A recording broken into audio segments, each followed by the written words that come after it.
விபத்து.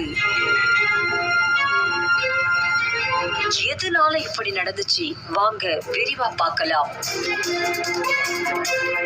மும்பை புனே விரைவுச்சாலையில் சென்று கொண்டிருந்த எரிவாயு டேங்கர் லாரி ஒன்று அதோஷி சுரங்கப்பாதைக்கு அருகே எதிர்பாராமல் நிலை தடுமாறி கவிழ்ந்து விபத்துக்குள்ளாகி இருக்கு. இந்த விபத்தால வரலாறு காணாத வகையில சுமார் 33 மணி நேரத்திற்கு மேலா போக்குவரத்து முடங்கியதா சொல்லப்படுது. இந்த டேங்கர் லாரியில் கொண்டு வரப்பட்ட புரோபிலின் என்ற எளிதில் தீப்பற்றக்கூடிய எரிவாயு கசிய தொடங்கினதுனால காவல்துறையினர் 2 சைடு போக்குவரத்து உடனடியா நிறுத்தி பாதுகாப்பை பலப்படுத்தியிருக்காங்க. இதனால சுமார் 30 கிலோமீட்டருக்கு மேலாக போக்குவரத்து பாதிக்கப்பட்டதா நபர் ஒருவர் தன்னோட இன்ஸ்டாகிராம் பக்கத்துல ட்ரோன் வீடியோ வெளியிட்டிருக்காரு.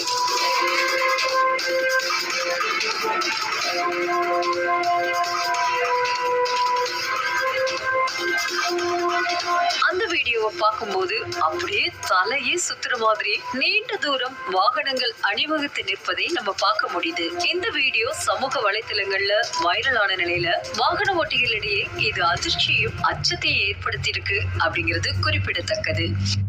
ஷப்பா, தலையே சுத்துது.